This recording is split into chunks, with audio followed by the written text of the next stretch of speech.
அனைவருக்கும் வணக்கம். இது குறள் அமுதம். அதிகாரம் வழியறிதல். வழியறிதல் அப்படின்னா வலிமையை தெரிந்து கொள்ளுதல். இப்போ வலிமையை தெரிஞ்சு கொண்டாதான் நாம் என்ன பண்ண முடியும், அந்த வேலையை முழுமையா செய்து முடிக்க முடியும். அப்படி இல்லைன்னா பாதிப்பு வரும். யாருக்கு பாதிப்பு வரும்? அந்த வேலையில ஈடுபட்டு இருக்கிறவங்களுக்கு. இப்போ எந்த அளவுக்கு ஒரு வேலையை நாம கொண்டு போகணும்னு ஒரு அளவு இருக்குது. அந்த அளவு வரைக்கும் தான் இந்த வேலையை கொண்டுட்டு போகணும். அதை தாண்டி நம்ம கொண்டுட்டு போனோம்னா விபத்து ஏற்படும், இடைஞ்சல் ஏற்படும்.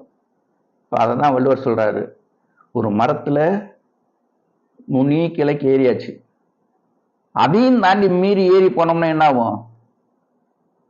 உயிருக்கு ஆபத்தாயிடும், இடைஞ்சல் ஆயிடும் அப்படிங்கிறார். அதிகாரம் வழியறிதல். குறள் எண் 476.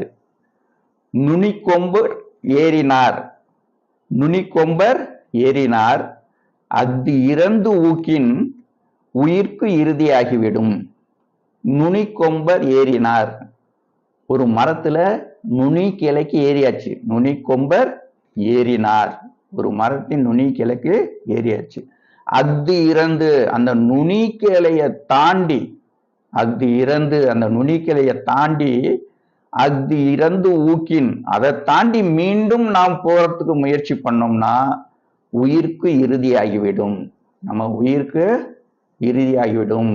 உயிருக்கு மரணம் ஏற்பட வாய்ப்பு இருக்கு, மரணம் ஏற்பட்டு விடும்.